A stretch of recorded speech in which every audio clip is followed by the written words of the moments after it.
सीता सुरेन पर हमले की कोशिश हुई है। शादी समारोह में सीता सुरेन पहुंची थी, सरायडेला के निजी होटल में ठहरी थी। पूर्व पीए देवाशीष घोष पर यह आरोप लगा है, पिस्टल चलाने की कोशिश का आरोप लगा है। सुरक्षा गार्डों ने देवाशीष को पिस्टल के साथ दबोचा।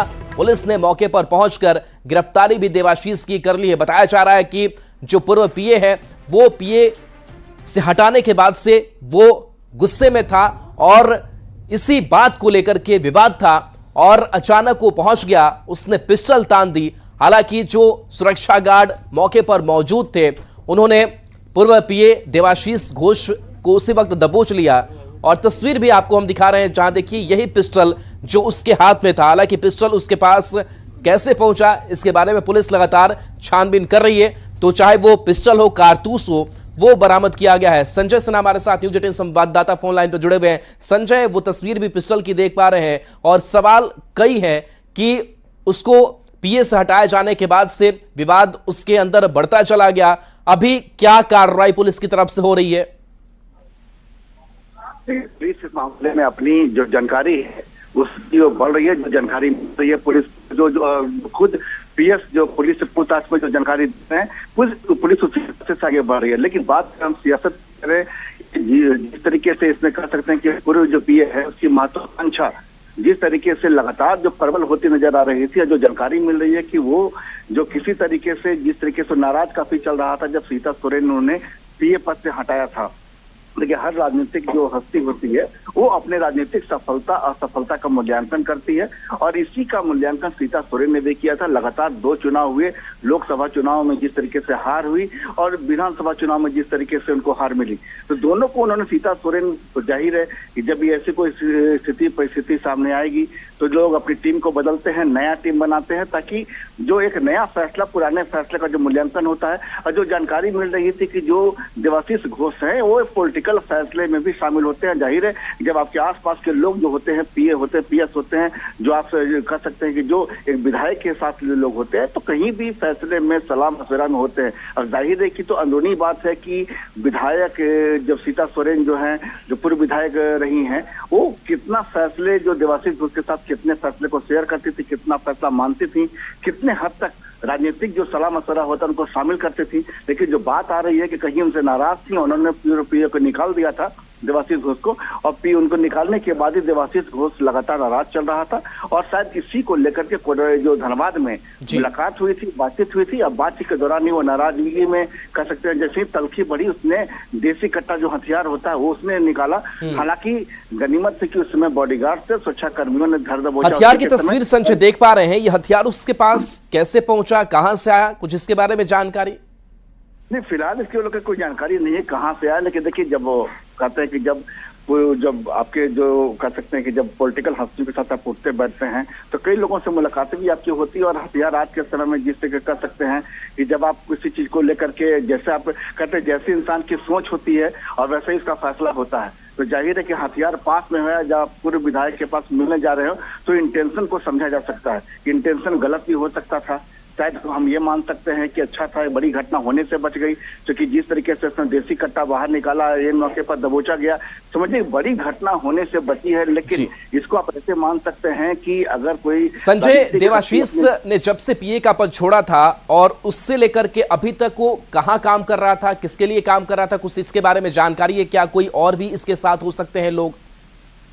देखिए, जो देवाशीष ने जैसे ही उनको देखिए विधानसभा चुनाव की बात कर लीजिए, ये पूरी प्रक्रिया संपन्न हुई आपको दिसंबर के आसपास संपन्न हुई। अभी मार्च का महीना चल रहा है, तकरीबन 2 से ढाई महीने का वक्त था।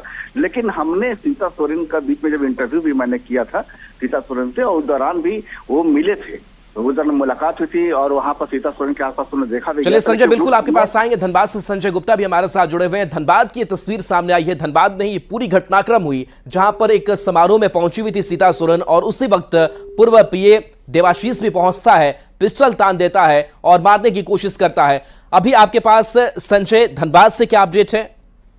फिलहाल तो जो देवाशीष घोष है उसे गिरफ्तार करने के बाद अब जो है न्यायिक हिरासत में भेज दिया गया है। वही पुलिस इस मामले की अब जांच करेगी, वह भी जांच कर रही थी आखिर देवाशीष घोष के पास वह पिस्टल जो है तो वह कहां से आई थी, क्योंकि सीता सोरेन हाई प्रोफाइल नेता है, भाजपा की नेत्री है, साथ ही साथ अगर कहा जाए तो मुख्यमंत्री के वह भाभी है और यही कारण है कि पुलिस भी इस मामले को पूरी तरीके से तहकीकात कर रही है। देवाशीष घोष से भी पूछताछ की है, लेकिन अब उसे जो है न्यायिक हिरासत में भेज दिया गया। अब पुलिस हर पहलुओं की जांच कर रही है कि आखिर जो यह हमला अचानक किया गया, क्या यह सोची समझी साजिश थी या एक बड़ी प्लानिंग थी, या फिर इसके पीछे कोई और हो सकता है, या फिर देवाशीष घोष को जो पीए के पद से हटाया गया था कहीं वही कारण तो नहीं था जिसके कारण उसके मन में सीता सोरेन के खिलाफ में इतनी बड़ी दुश्मनी पड़ रही थी कि वह जान लेने पर आतुर हो गया था। क्योंकि अगर कहा जाए तो धनबाद के जिस निजी होटल में देवाशीष सीता सोरेन ठहरी थी वह एक हाई प्रोफाइल होटल है जहां पर की सुरक्षा के सभी पहलुओं को भी रखा जाता है, और यही कारण है कि देवाशीष घोष अगर पिस्टल लेकर वहां पहुंचा था तो ये बड़ा सवाल है। और इस मामले में हो सकता है कि पुलिस भी जो है तो पूरी तरीके से होटल प्रबंधन है उससे भी पूछताछ करेगी। यहाँ पर जो सीसीटीवी फुटेज, चलिए बिल्कुल, तो अब पुलिस इस मामले की और तह तक जाएगी। बहुत बहुत शुक्रिया इस अपडेट के लिए संजय आपका। तो सीता सोरेन पर हमले की कोशिश मामले में इरफान अंसारी का भी बड़ा बयान सामने आया है और कहा है कि मुझे तो चुनाव के दौरान ही लगा था कि भाभी गलत हाथों में है, उनके आसपास के लोग सही नहीं है, उसी का साइड इफेक्ट ये होगा। हमारी सरकार सभी के जान माल की सुरक्षा करती है, बीजेपी के सरकार ने निर्मम, उस सरकार में हत्या होती थी। इरफान अंसारी का बयान सुनाएंगे। चुनाव के दौरान हमें लगता था कि जो भाभी हैं वो गलत हाथ में चले, उनके जो आसपास के लोग सही नहीं हैं, तो लगता है उसी का साइड इफेक्ट हमको लग सकता है। सबकी जान माल की रक्षा करने के लिए सरकार बनी है। हम लोग कानून व्यवस्था हम लोग एकदम सबसे अच्छा है। रघुवर दास की सरकार नहीं है जो खुलेआम या मॉब लिंचिंग होकर मार देता था लोग। तो देखिए इरफान अंसारी का बयान हम आपको सुना रहे थे और इरफान अंसारी ये कह रहे हैं कि हम पहले से ही कह रहे थे कि सीता सोरेन जो है वो गलत हाथों में चली गई है और उनके आसपास जो लोग रह रहे हैं वो सही नहीं है और उसी का ये साइड इफेक्ट होगा। इरफान अंसारी ने ऐसा बयान दिया। और चलिए ये तस्वीर हम आपको एक बार फिर से दिखा रहे हैं जहां पुलिस इस पूरे मामले की छानबीन करने में जुटी हुई है और पिस्टल चलाने की कोशिश देवाशीष की ओर से की जाती है। बताया जा रहा है कि एक शादी समारोह में पहुंची हुई थी, होटल में ठहरी हुई थी सीता सोरेन, वहीं पर पूर्व पीए देवाशीष की भी मौजूदगी थी और बताया जाता है कि उसने पिस्टल तान दी। हालांकि सुरक्षा गार्ड जो वहां पर मौजूद थे उसने कोशिश की कि किस तरीके से वहां से देवाशीष को हटाया जाए, देवाशीष को दबोचा गया। पुलिस भी मौके पर पहुंची और गिरफ्तारी अब हो चुकी है। इसके साथ साथ तो पिस्टल की भी तस्वीर आपको दिखा रहे हैं, जिस पिस्टल को पुलिस ने अब बरामद कर लिया है, अपने कब्जे में ले लिया है, जिस पिस्टल के जरिए उन पर हमले करने की कोशिश की गई। बताया जा रहा है कि पूरा जो मामला है इस बात को लेकर ही विवाद ऐसा माना जा रहा है कि पीए के पद पर वो काम करता था लेकिन सीता सोरेन ने उसे उस पद से हटा दिया था और उसको पद से हटाए जाने के बाद से ही उसकी नाराजगी जो है वो बढ़ती चली गई और उसी नाराजगी को लेकर के कहा जा रहा है कि उसने इस तरीके के हमले की कोशिश की है। हालांकि पुलिस सब मामले की छानबीन कर रही है। सीता सोरेन का भी कोई बयान सामने नहीं आया है, लेकिन माना यही जा रहा है कि जिस तरीके से लंबा वक्त गुजरा सीता सोरेन के साथ, उसके पीए के साथ, और इस दौरान कई जो राजनीतिक गतिविधियां हैं वो भी हुई और सीता सोरेन की कमजोरी, मजबूती, सारी चीजों को जानता समझता था और कहीं ना कहीं वो चाहता था कि सीता सोरेन के साथ वो काम करता रहे। लेकिन आखिर क्या ऐसी बात हुई और सीता सोरेन ने उसे उस पद से हटाया, इसको लेकर के उसकी नाराजगी जो है वो बढ़ती चली गई और आखिरकार उसने ऐसी घटना को अंजाम देने की कोशिश की है। बहरहाल अब पुलिस इस पूरे मामले की तहकीकात में जुटी हुई है और ये भी जानने की कोशिश की जा रही है कि क्या देवाशीष के पीछे और भी कोई लोग हैं, कोई सपोर्ट कर रहे हैं, कहीं से उसे और सहारा मिल रहा है ताकि वो इस तरीके की घटनाओं को अंजाम दे। क्योंकि सवाल कई है कि उसके पास पिस्टल आखिर कहां से आया, किस तरीके से हथियार उसके पास आया और उस हथियार का उसने इस्तेमाल किया। आप समझ सकते हैं कि वहां पर काफी लोग होंगे, शादी समारोह का वक्त था और होटल में काफी संख्या में लोगों की मौजूदगी और वहां पर वाद विवाद होता है। और ये उस होटल की तस्वीर आपको दिखा रहे हैं जिस होटल में सीता सोरेन ठहरी थी और यहीं पर शादी समारोह में शिरकत करने के लिए वो पहुंची हुई थी और यहीं पर पूर्व पीए देवाशीष की भी मौजूदगी थी और सभी के सामने उसने पिस्टल तान दी और हमले की कोशिश की। हालांकि गनीमत रही कि सुरक्षा गार्ड्स वहां पर मौजूद थे, सीता सोरेन को वहां से बचाया गया और देवाशीष को धर दबोचा गया, जिसके बाद से पुलिस की गिरफ्त में अब आ चुका है और उससे पूछताछ की जा रही है कि उसके पास पिस्टल कहां से आया। उससे पूछताछ ये की जा रही है कि क्या उसके पीछे और भी कोई लोग हैं, क्योंकि जब राजनीतिक तौर पर चीजें चलती हैं तो कई साजिश और कई लोगों के नाम सामने आने की जो संभावना है वो बनी रहती है कि क्या इसके बैकग्राउंड में भी कोई कहानी है। वहां तक पहुंचने की कोशिश जो है वो पुलिस कर रही है। तो दो तस्वीरें आप तक पहुंचा रहे हैं। पहली तस्वीर उस हथियार की जो अब हथियार पुलिस जब्त कर चुकी है, और दूसरी तस्वीर जहां पुलिस प्रशासन जो है लगातार इस मामले में एक्शन में है, और उस होटल की भी तस्वीर आप तक पहुंचा रहे हैं जिस होटल में इस पूरी वारदात को अंजाम देने की कोशिश की गई। कल रात्रि में सूचना मिली थी धनबाद पुलिस को कि माननीय पूर्व विधायिका सीता सोरेन के ऊपर उनके पीए देवाशीष मनोरंजन घोष द्वारा हथियार तान दिया गया था। सूचना पाकर धनबाद पुलिस तुरंत घटनास्थल पे जो सोनोटेल होटल के कमरा नंबर 618 में था वहाँ पे पहुंचकर देवाशीष मनोरंजन घोष के पास से एक देसी पिस्टल बरामद किया एवं घटना के पीछे के कारणों का पता लगाने की कोशिश की गई। तो उसमें जो प्रथम दृष्टया बात प्रकाश में आई है कि पिछले विधानसभा चुनाव में फंड को लेकर चर्चा हो रही थी, उसी में कहा सुनी होगी और पीए ने माननीय पूर्व विधायिका के ऊपर हथियार तान दिया। आगे ये भी पता चला है कि पीए पहले से ही देसी पिस्टल अपने साथ रखता था और माननीय पूर्व विधायिका रांची से कतरास एक शादी समारोह में आई थी। वो गाड़ी पीए ही चला रहा था, उसमें माननीय विधायिका बैठी थी और उनके साथ और भी जो कार्यकर्ता था उनको पता था कि उसके पास एक देसी पिस्टल है। हो गई तब हम लोग को पता चली है। इसमें सुरक्षा लैप्सेस भी हुए हैं, उस पर विशेषकर अभी जांच चल रही है और जांच कर उचित कार्रवाई की जाएगी। घटना कितने बजे की है?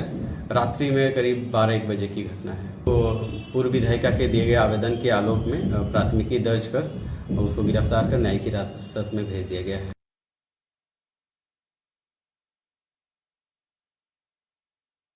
आपने सुना जहां पर पुलिस ने बताया कि किस तरीके से पूरी घटना क्रम हुई और कहीं ना कहीं सुरक्षा में भी लैप्स हुआ, और ये भी माना जा रहा है कि कुछ लोगों को ये जानकारी भी थी कि उसके पास पिस्टल मौजूद है, और लेकिन उसके बावजूद भी सुरक्षा मानकों का शायद पूरा ख्याल नहीं रखा गया। हालांकि पुलिस भी कह रही है कि इस पूरे मामले की हम छानबीन आगे कर रहे हैं और जो आवेदन दिया गया है पूर्व विधायक सीता सोरेन की तरफ से, उस मामले में हम लगातार जांच कर रहे हैं और उस शख्स से भी लगातार पूछताछ की जा रही है कि इस पूरे मामले में आखिर विवाद जो है वो असल क्या है, क्योंकि अभी तक यही माना जा रहा है कि पीए पद से हटाया गया था देवाशीष, इसलिए नाराज था, इसलिए वो गुस्से में था और उसने ऐसी हरकत को अंजाम देने की कोशिश की है। पुलिस मामले की जांच कर रही है।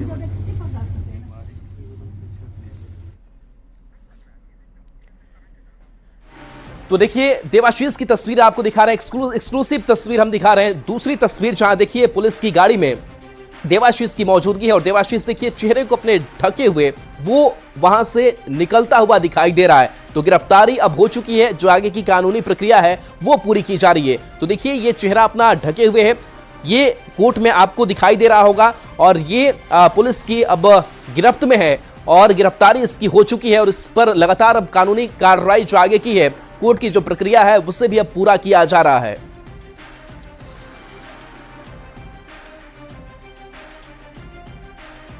बढ़ेंगे आगे, रांची से बड़ी खबर जहां ताबड़तोड़ फायरिंग से राजधानी दहल गई है। बरियातू में थाना क्षेत्र में गोलीबारी हुई है, गोली लगने से कोयला कारोबारी घायल है, घर के बाहर ही हमला किया गया। मौके पर पुलिस पहुंची है, जांच में जुटी हुई है।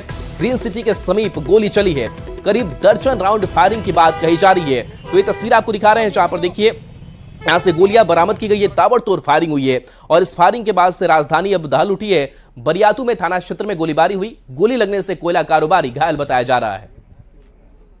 बंदा वहीं खड़ा था पहले से ही, और आगे में गाड़ी लगा दिया था लोग, तो मुड़ने में प्रॉब्लम हो रहा था तब तक। फायर कितना राउंड फायरिंग किया वो लोग 2 राउंड फायर किए हैं, भागते समय फिर 2 राउंड। कितने लोग थे? 2 आदमी थे। वो लोग 2 ही था? किस चीज़ में? और एक स्कूटी था आगे में जो लेके बंदा खड़ा था, घेर दिया था रास्ता मतलब? स्कूटी तो वो लोग साइड में लेके गली में खड़ा था। हाँ। और जो हमारी गाड़ी जैसे मुड़ी, आगे में एक 4 व्हीलर खड़ी थी जिसके चलते हम लोग डिस्टर्ब हुए। तो मैंने शीशा खोला और राइट साइड से भी शीशा खोल के कि गाड़ी रोक के हम लोग निकल जाएं आगे, तब तक जो है कि फायर शुरू। और ओम प्रकाश हमारे साथ न्यूज 18 संवाददाता फोन लाइन तो जुड़ गए हैं। ओम प्रकाश, किस वजह से कोयला कारोबारी को निशाना बनाया गया, पुलिस क्या कार्रवाई कर रही है? जी, इस पूरे मामले में अमन साहू गिरोह का जो नाम है वो सामने आया है। उसके गिरोह के मयंक सिंह ने इस पूरे गोलीबारी की जिम्मेवारी ली गई है बता दें कि इससे पूर्व भी जो कोयला कारोबारी हैं उन्हें निशाना बनाने के लिए अमन साहू के गुर्गे जो है वो रांची पहुंचे थे। हालांकि उस दरमियान वो अपने मंसूबों में कामयाब नहीं हो सके थे, क्योंकि पुलिस के द्वारा पहले ही कार्रवाई करके 5 अपराधियों को चुटिया इलाके से गिरफ्तार किया गया था। लेकिन इस बार कहीं न कहीं अपराधी जो हैं अपने मंसूबों में कामयाब हुए हैं, उनके द्वारा फायरिंग की घटना को अंजाम दिया गया है। तो कहा जा सकता है जो अमन साहू है वो झारखंड के लिए आतंक का पर्याय बना हुआ है। उसके गुर्गे कहीं भी जो फायरिंग की वारदात है या फिर जो अपना दहशत का माहौल है उसे कायम करने की कोशिश कर रहे हैं। खासतौर से अगर बात की जाए तो हाल के दिनों में पुलिस के लिए बड़ी चुनौतियां हैं। चान्हो इलाके में भी 2 दिनों पहले जिस तरह से फायरिंग की वारदात हुई थी, लॉ एंड ऑर्डर पर गंभीर सवाल उठे थे। बिल्कुल, तो कई सवाल भी इस घटना के साथ। ओम प्रकाश, बहुत बहुत शुक्रिया इस अपडेट के लिए आपका। और गुमला से बड़ी खबर, जहां कार और पिकअप की जोरदार टक्कर हो गई, दोनों गाड़ियों के परखच्चे उड़ गए। कार चालक गंभीर रूप से घायल है, पिकअप चालक मौके से फरार बताया जा रहा है। भरनो थाना क्षेत्र के NH 23 पर यह हादसा हुआ है। तो बड़ी खबर गुमला से है, जहां पर सड़क हादसा हुआ है। बताया जा रहा है कार और पिकअप की जोरदार टक्कर हुई है, कार चालक गंभीर रूप से घायल है, पिकअप चालक मौके से फरार बताया जा रहा है।